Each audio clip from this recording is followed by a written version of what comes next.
Ternak mentok ini bisa untuk penghasilan utama atau sampingan? Menurut jenengan gimana? Bisa untuk penghasilan utama maupun sampingan dengan tujuan sama-sama menghasilkan. Karena masalah sampingan ataupun tidak sampingan atau menjadi penghasilan utama, ya itu hanya dibedakan dari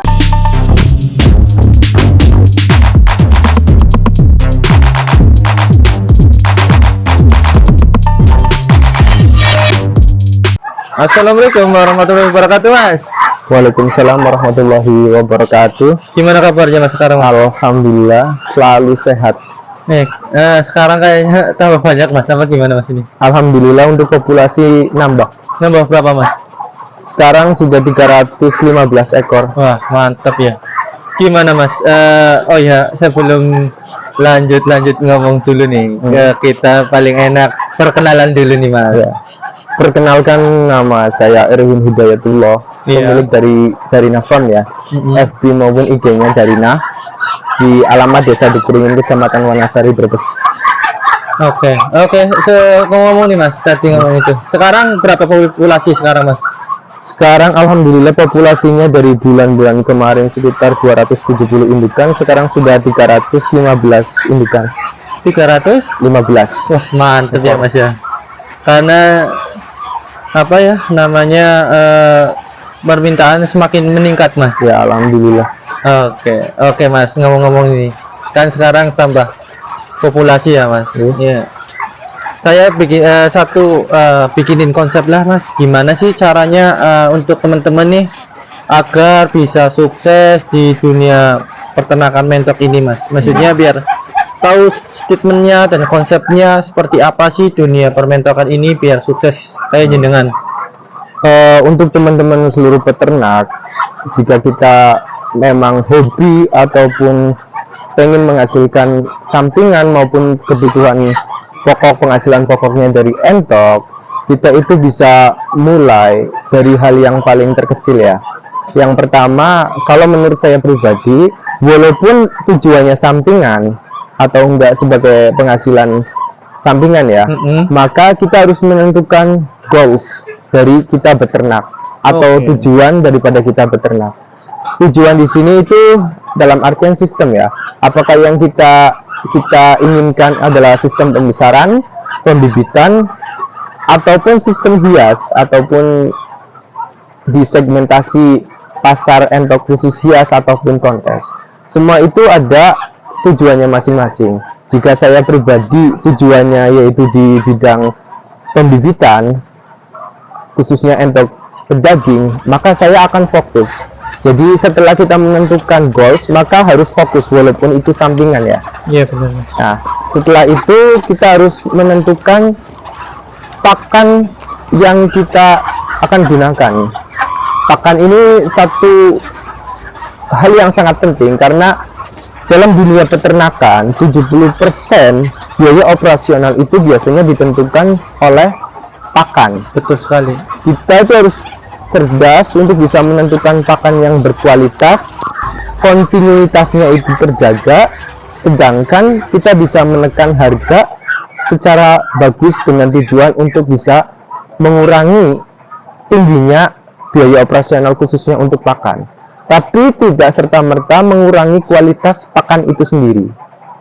Kemudian setelah pakan, kita juga harus terus belajar mengenai pengendalian hama penyakit untuk khususnya di entok ya, karena dalam satu tahun musim itu biasanya ada beberapa musim yang mungkin di pancaroba masuk ke penghujan atau pancaroba masuk ke kemarau, pasti ada trouble penyakit yang akan timbul di peternakan, baik itu skala besar maupun skala kecil, atau di unggas ataupun di apapun. Manusia pun seperti itu ya, akan merasakan trouble. Dalam artian kita harus bisa menentukan pencegahannya itu seperti apa.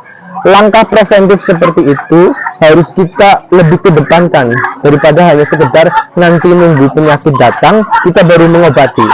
Kalau kita sudah langkah preventifnya bagus, insya Allah dalam pengobatan pun tidak akan seberat jika kita tidak melakukan langkah preventif atau pencegahan itu sendiri.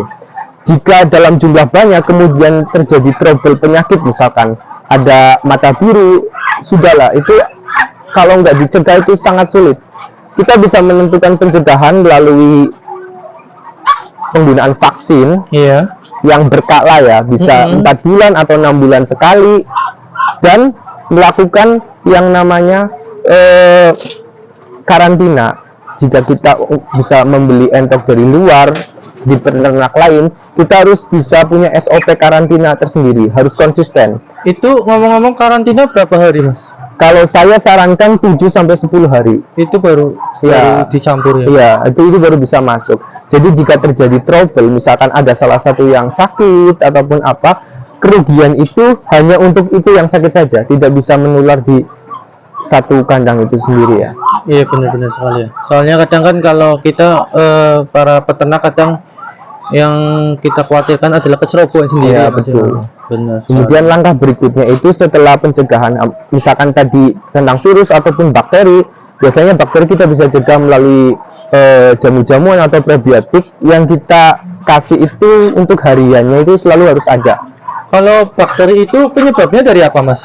Bakteri misalkan bisa disebabkan karena satu, mungkin perubahan cuaca ataupun angin yang terlalu besar, Iya. ataupun cuaca terlalu panas. Biasanya bakteri hidup itu cepat sekali, penularannya pun cepat sekali. Ataupun kadang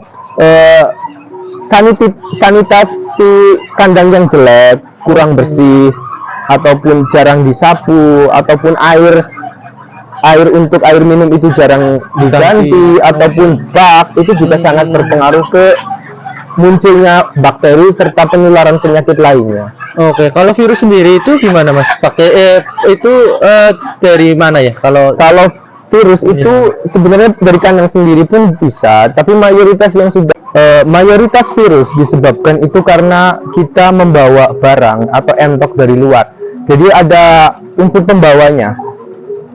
Jadi kalau kita membawa entok dari luar tanpa adanya proses karantina, maka itu kemungkinan besar juga kalau ada virus cepat banget ya. Tapi kalau dari kandang sendiri itu mungkin bisa karena sanitasi atau buruknya sanitasi kandang, kotor banget, tidak dibersihkan, tidak ada rutinitas pembersihan kandang, itu juga bahaya. itu karena itu kalau dari kandang sendiri banyak kan dari bakteri ya, Mas Iya. ya. Oke, Seperti itu. Oke, Mas, ngomong sudah virus sudah terus dipaham. Gimana sih konsepnya ke depan, seperti apa untuk mereka yang masih awam, maksudnya ini kan untuk pembelajaran pada mereka ya.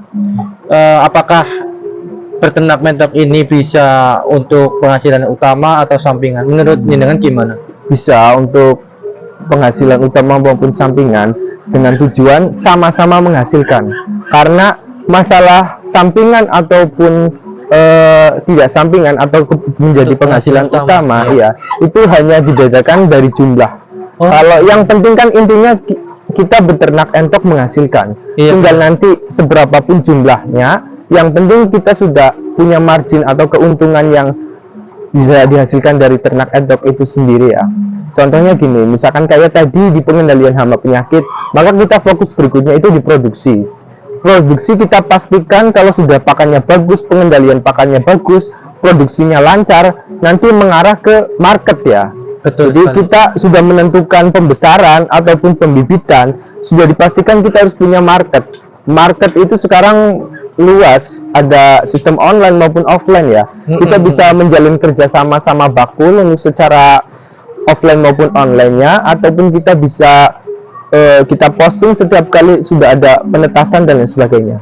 Tapi yang paling penting, setiap kali kita melakukan transaksi, dipastikan kita bisa menjalin kerjasama yang bagus sama buyer atau pembeli, dengan tujuan ada repeat order dan bisa bekerja sama dalam jangka waktu yang lama, sehingga suatu saat kalau kita mau menambah produksi atau jumlah bibit, itu dasarnya adalah pasar, bukan hanya dasar keinginan atau kita ada duit kita nambah, sedangkan kita nggak menentukan pasar.